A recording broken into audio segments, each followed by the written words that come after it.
Oh, allergies problem. That's a big problem today, is allergies.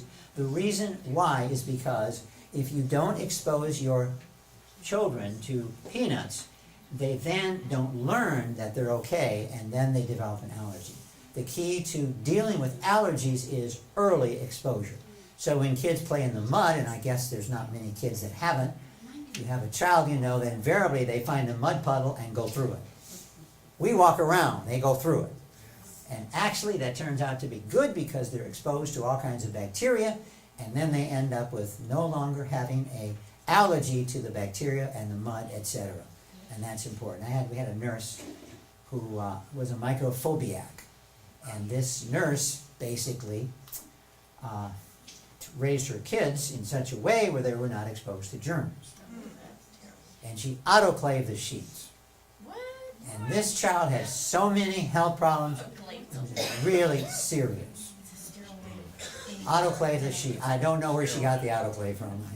That would be a huge autoclave. That would be, yeah, huge, but most autoclaves are small, and you sterilize medical instruments, forceps, and so on. So, but anyways, she autoclaved the sheets, and her child had all kinds of problems. So they need to get muddy occasionally. They need to be exposed to peanuts when they're really young.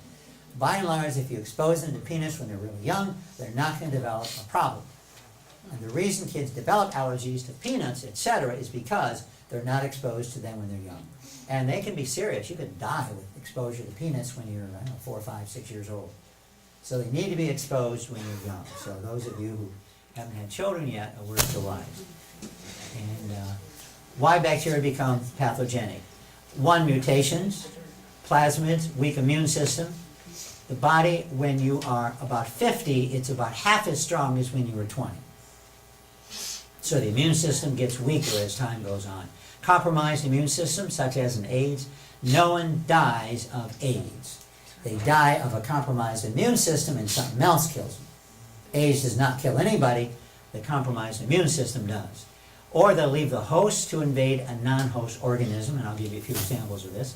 Escherichia coli 015787. This is a real big problem, but it's a mutant strain of E. coli. Most E. coli strains harmlessly colonize your gastrointestinal tract. They're there for good reasons, okay? But some, and the strain is the problem. And this is more complex, but basically this is not a, quote, normal strain. And there are a number of strains, there's 5, I think, that cause problems. And the most well-known is 015787. And this is one that becomes pathogenic. And acquiring virulence factors through plasmids, transposons, bacteriophages, and or pathogenic islands is another way that normal bacteria can become virulent. So they pick up something that they don't belong. It doesn't belong to them. So again, we're talking about an abnormal situation. So before the fall, my guess is no bacteria was pathogenic. None were. And since then, now we know actually since then, as time goes on, we get more and more pathogenic strains.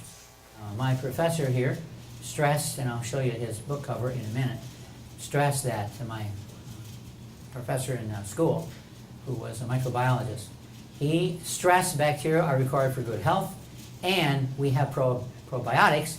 Probiotics basically can do all kinds of good things. They're good for the immune system, they're good for the body, because we need bacteria, and this book here you can see, Harnessing the Power of Good Bacteria for Better Health. Probiotics for Health, 100 amazing and unexpected uses of probiotics, especially the digestive system. And this is the book my professor wrote, Dr. Harold Rossmore, and he wrote, when I first saw this book, I thought he was crazy, but the microbes are our unseen friends. And I thought, this is nuts. Well, it turns out, after I took the course and after I read the book, I realized that they indeed are our unseen friends. Now, this was 50 years ago when I was in college, and now it's common knowledge that indeed probiotics are very important for good health. And viruses. What do viruses do? Well, one thing they do is they keep bacteria in check. Viruses literally kill bacteria. And if you have a bacterial infection, one way of dealing with that is not always antibiotics.